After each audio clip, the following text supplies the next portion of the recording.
Hi guys, magandang tanghali. Guys, may kukwento ako guys.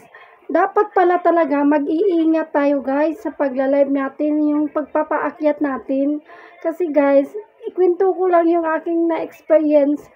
Sabihin na lang natin na taga ibang planeta yung pinaakyat ko kasi baka maano tayo.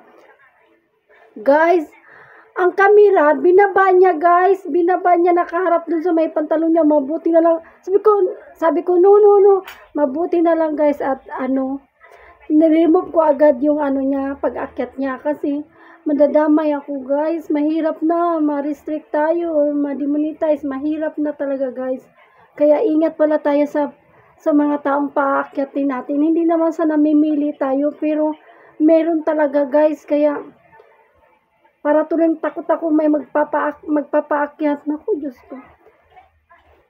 Mabuti na lang, bilis ng kamay ko. Nirimove ko kaagad kasi, ay naku, iba naman yung palang iba pala yung sadya ng nag-akyat na yun. Pasaway naman yun. Kaya, naku, mag-ingat pala talaga tayo guys sa ating kasi yung iba, yung yung hindi ba siya concerned sa atin na violation tayo. Hindi siya nagsasalita ng hindi maganda, pero yung niya guys, alam niyo na yun. Ang kamera niya doon, ay naku, mahirap talaga. Kaya mabuti na lang at na-remove ko kaagad, hindi pinutol ang aking live. Nagtagumpay pa rin ang aking live. Pasalamat talaga ako nun guys. Grabe talaga na experience ko. Kinabahan ako.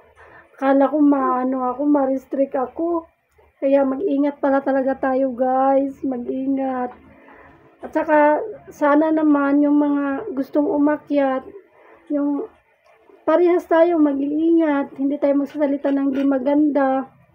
Tapos, yung camera natin, kailangan walang ibang mahagip.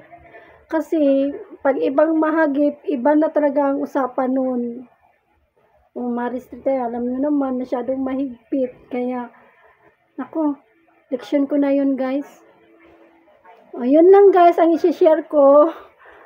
Magandang tanghali. Bye for now. Follow for more guys.